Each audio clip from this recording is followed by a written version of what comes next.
An unbroken cultural, religious, historical, civilizational, and sovereign continuation and revival of multiple of these historical Hindu sovereign states and Hindu ecclesiastical entities.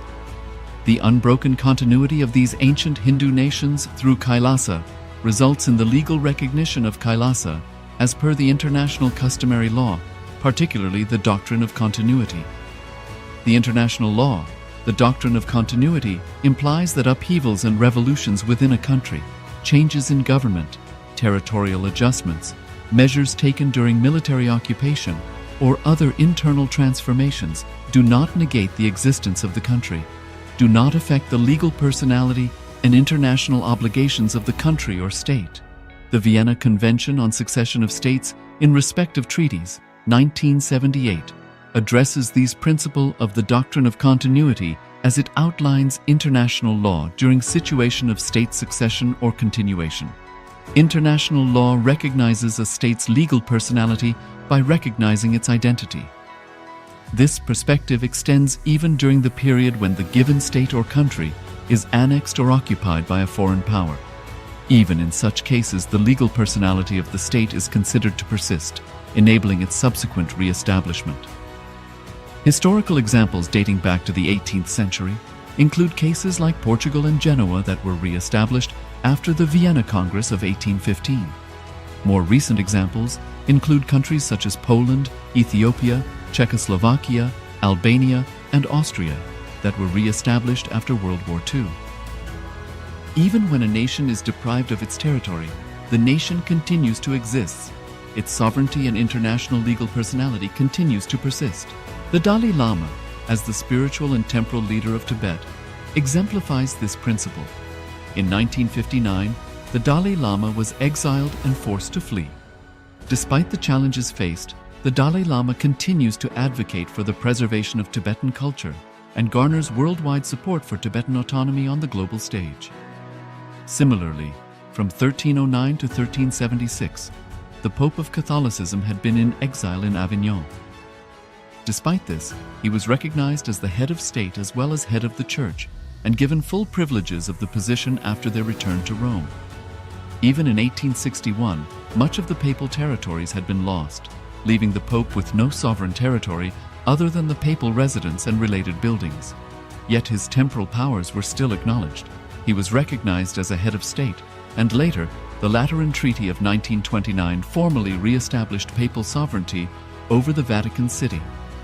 The Sovereign Order of Malta further exemplifies this principle, retaining international recognition as a sovereign entity despite the permanent loss of their territory upon Napoleon's invasion in June 1798. Despite such permanent loss of territory, the sovereignty and the international legal personality of the Sovereign Order of Malta continue to persist. Much later in 1894, the order settled in Rome and acquired two properties, the Magistral Palace and the Magistral Villa that received extraterritorial status. Today, the order maintains diplomatic relations with 112 countries, issues its own diplomatic passports, currency stamps, and vehicle registration plates, and has been granted observer status in the United Nations. All these examples of state re-establishment illustrate the principle of continuity of states, as per international law, that a state's legal personality persists over time. A nation continues to exist even after a complete loss of territory. A far more striking example is of the oceanic countries, which are under the threat of their entire nation being drowned and submerged due to rising sea levels owing to global warming. In response to such existential threat of climate change, Pacific Island nations, including Tuvalu, have enacted constitutional amendments and made international declarations affirming that their nation and their sovereign rights will continue to persist, despite their entire territory being lost to the sea. This proactive stance is highlighted in the Constitution of Tuvalu Act 2023 and the Pacific Islands Forum Declaration of 2021. The Supreme Pontiff of Hinduism, Bhagavan Sri Nithyananda Paramashivoham, through the line of succession is the present 203rd Emperor of the Hindu Sovereign Kingdom of Surangi Samrajya. He was crowned on the 31st of December 2004 at the age of 26. Thus, by very same principles of the doctrine of continuity, through which the international legal personality of Portugal, Genoa, Poland, Ethiopia, Czechoslovakia, Albania, Austria, Vatican, Tibet, Sovereign Order of Malta, and several other nations has been recognized despite having undergone a period of exile, annexation, occupation by a foreign power, or despite loss of territory. The SPH Nithyananda Paramashivoham, through well-established legal and historical facts about the Hindu sovereign state of the Surangi Samrajyam, derives all sovereign rights and powers of the royal lineage of the Surangi Samrajyam as its 203rd sovereign emperor, from his inheritance and continuation of the unbroken succession of the kingdom of Surya Vamsa Surangi Samrajyam Sarvanapitha. Surya Vamsa Surangi Samrajyam, through unification with 20 other sovereign Hindu states and sovereign ecclesiastical, historical entities, became part of the United States of KAILASA, which thus became a sovereign, independent juridical state, with the SPH Nithyananda Paramashivoham as the sovereign. Just as how the oceanic nations like Tuvalu have safeguarded their sovereignty from the existential threat of total submersion by amending their constitution and asserting that their sovereignty will persist regardless of the loss of their territory, KAILASA, which is a sovereign continuation of 21 sovereign Hindu states and sovereign ecclesiastical historical entities, is also reviving and continuing the Kumari Kandam Hindu nations that got submerged. As per the doctrine of continuity, these facts imply that the Kailasa's statehood is recognized by international law and manifests as a natural outcome of well-established historical legal facts. Share your time, talent, and treasure. Become part of KAILASA. Sign up as an eCitizen https://kailasa.ecitizen.info. Around 5,000 years ago, at the end of Mahabharat War, the ancient enlightened Hindu civilization consisted of 10,000 Hindu traditions, or sampradayas, that existed in 56 Hindu nations, 200 Hindu kingdoms, 1,700 Hindu provinces that covered more than 6 million kilometers square of Asia. The Supreme Pontiff of Hinduism, SPH, Bhagavan Sri Nithyananda Paramashivoham, is the reviver of Kailasa, this ancient, enlightened Hindu civilizational nation. Kailasa is an unbroken cultural, religious, historical, civilizational, and sovereign continuation and revival of multiple of these historical Hindu sovereign states and Hindu ecclesiastical entities. The unbroken continuity of these ancient Hindu nations through Kailasa results in the legal recognition of Kailasa as per the international customary law, particularly the doctrine of continuity. The international law, the doctrine of continuity, implies that upheavals and revolutions within a country, changes in government, territorial adjustments, measures taken during military occupation, or other internal transformations do not negate the existence of the country, do not affect the legal personality and international obligations of the country or state. The Vienna Convention on Succession of States in Respective Treaties, 1978, addresses these principles of the doctrine of continuity as it outlines international law during situation of state succession or continuation. International law recognizes a state's legal personality by recognizing its identity. This perspective extends even during the period when the given state or country is annexed or occupied by a foreign power. Even in such cases, the legal personality of the state is considered to persist, enabling its subsequent re-establishment.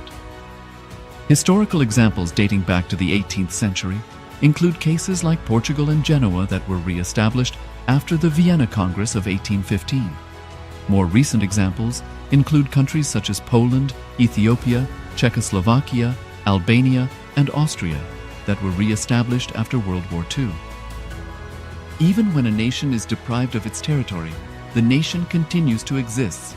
Its sovereignty and international legal personality continues to persist. The Dalai Lama, as the spiritual and temporal leader of Tibet, exemplifies this principle. In 1959, the Dalai Lama was exiled and forced to flee. Despite the challenges faced, the Dalai Lama continues to advocate for the preservation of Tibetan culture and garners worldwide support for Tibetan autonomy on the global stage. Similarly, from 1309 to 1376, the Pope of Catholicism had been in exile in Avignon. Despite this, he was recognized as the head of state as well as head of the church and given full privileges of the position after their return to Rome. Even in 1861, much of the papal territories had been lost, leaving the Pope with no sovereign territory other than the papal residence and related buildings. Yet his temporal powers were still acknowledged. He was recognized as a head of state, and later, the Lateran Treaty of 1929 formally re-established papal sovereignty over the Vatican City. The Sovereign Order of Malta further exemplifies this principle, retaining international recognition as a sovereign entity despite the permanent loss of their territory upon Napoleon's invasion in June 1798. Despite such permanent loss of territory, the sovereignty and the international legal personality of the Sovereign Order of Malta continued to persist. Much later in 1894, the order settled in Rome and acquired two properties, the Magistral Palace and the Magistral Villa, that received extraterritorial status. Today, the order maintains diplomatic relations with 112 countries, issues its own diplomatic passports, currency stamps, and vehicle registration plates, and has been granted observer status in the United Nations. All these examples of state re-establishment illustrate the principle of continuity of states, as per international law, that a state's legal personality persists over time. A nation continues to exist even after a complete loss of territory. A far more striking example is of the oceanic countries, which are under the threat of their entire nation being drowned and submerged due to rising sea levels owing to global warming. In response to such existential threat of climate change, Pacific Island nations, including Tuvalu, have enacted constitutional amendments and made international declarations affirming that their nation and their sovereign rights will continue to persist, despite their entire territory being lost to the sea. This proactive stance is highlighted in the Constitution of Tuvalu Act 2023 and the Pacific Islands Forum Declaration of 2021. The Supreme Pontiff of Hinduism, Bhagavan Sri Nithyananda Paramashivoham, through the line of succession, is the present 203rd Emperor of the Hindu Sovereign Kingdom of Surangi Samrajya. He was crowned on the 31st of December 2004 at the age of 26. Thus, by very same principles of the doctrine of continuity, through which the international legal personality of Portugal, Genoa, Poland, Ethiopia, Czechoslovakia, Albania, Austria, Vatican, Tibet, Sovereign Order of Malta, and several other nations has been recognized despite having undergone a period of exile, annexation, occupation by a foreign power, or despite loss of territory. The SPH Nithyananda Paramashivoham, through well-established legal and historical facts about the Hindu sovereign state of the Surangi Samrajyam, derives all sovereign rights and powers of the royal lineage of the Surangi Samrajyam as its 203rd sovereign emperor, from his inheritance and continuation of the unbroken succession of the kingdom of Surya Vamsa Surangi Samrajyam Sarvanapitha. Surya Vamsa Surangi Samrajyam, through unification with 20 other sovereign Hindu states and sovereign ecclesiastical, historical entities, became part of the United States of KAILASA, which thus became a sovereign, independent juridical state, with the SPH Nithyananda Paramashivoham as the sovereign. Just as how the oceanic nations like Tuvalu have safeguarded their sovereignty from the existential threat of total submersion by amending their constitution and asserting that their sovereignty will persist regardless of the loss of their territory, KAILASA, which is a sovereign continuation of 21 sovereign Hindu states and sovereign ecclesiastical historical entities, is also reviving and continuing the Kumari Kandam Hindu nations that got submerged. As per the doctrine of continuity, these facts imply that the Kailasa's statehood is recognized by international law and manifests as a natural outcome of well-established historical legal facts. Share your time, talent, and treasure. Become part of Kailasa. Sign up as an eCitizen, https://kailasa.ecitizen.info. Around 5,000 years ago, at the end of Mahabharat War, the ancient enlightened Hindu civilization consisted of 10,000 Hindu traditions, or sampradayas, that existed in 56 Hindu nations, 200 Hindu kingdoms, 1,700 Hindu provinces that covered more than 6 million kilometers square of Asia. The Supreme Pontiff of Hinduism, SPH, Bhagavan Sri Nithyananda Paramashivoham, is the reviver of Kailasa, this ancient, enlightened Hindu civilizational nation. Kailasa is an unbroken cultural, religious, historical, civilizational, and sovereign continuation and revival of multiple of these historical Hindu sovereign states and Hindu ecclesiastical entities. The unbroken continuity of these ancient Hindu nations through Kailasa results in the legal recognition of Kailasa as per the international customary law, particularly the doctrine of continuity. The international law, The doctrine of continuity implies that upheavals and revolutions within a country, changes in government, territorial adjustments, measures taken during military occupation, or other internal transformations do not negate the existence of the country, do not affect the legal personality and international obligations of the country or state. The Vienna Convention on Succession of States in Respective Treaties, 1978, addresses these principles of the doctrine of continuity as it outlines international law during situation of state succession or continuation. International law recognizes a state's legal personality by recognizing its identity. This perspective extends even during the period when the given state or country is annexed or occupied by a foreign power. Even in such cases, the legal personality of the state is considered to persist, enabling its subsequent re-establishment. Historical examples dating back to the 18th century include cases like Portugal and Genoa that were re-established after the Vienna Congress of 1815. More recent examples include countries such as Poland, Ethiopia, Czechoslovakia, Albania, and Austria that were re-established after World War II. Even when a nation is deprived of its territory, the nation continues to exist. Its sovereignty and international legal personality continues to persist. The Dalai Lama, as the spiritual and temporal leader of Tibet, exemplifies this principle. In 1959, the Dalai Lama was exiled and forced to flee.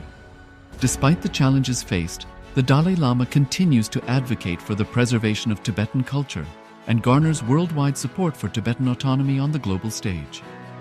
Similarly, from 1309 to 1376, the Pope of Catholicism had been in exile in Avignon. Despite this, he was recognized as the head of state as well as head of the church and given full privileges of the position after their return to Rome. Even in 1861, much of the papal territories had been lost, leaving the Pope with no sovereign territory other than the papal residence and related buildings. Yet his temporal powers were still acknowledged. He was recognized as a head of state, and later, the Lateran Treaty of 1929 formally re-established papal sovereignty over the Vatican City. The Sovereign Order of Malta further exemplifies this principle, retaining international recognition as a sovereign entity despite the permanent loss of their territory upon Napoleon's invasion in June 1798.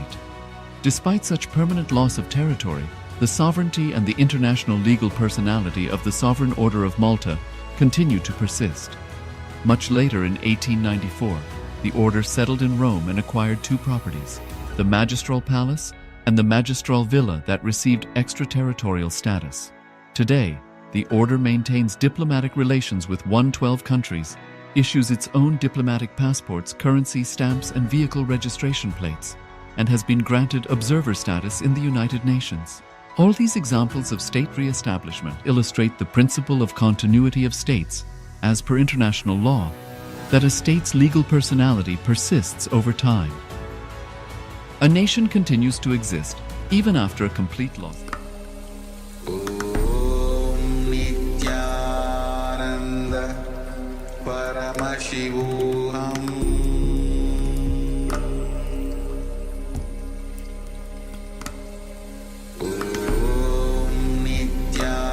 Nithyananda Paramashivoham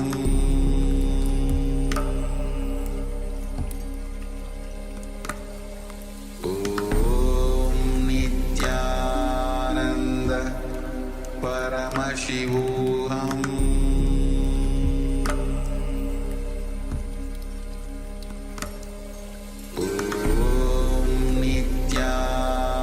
Nithyananda Paramashivoham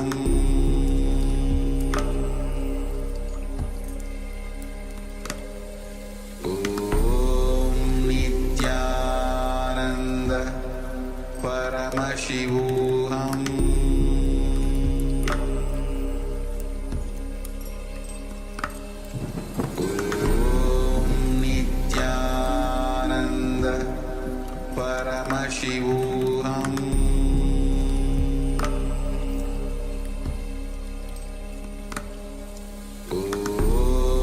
Nithyananda Paramashivoham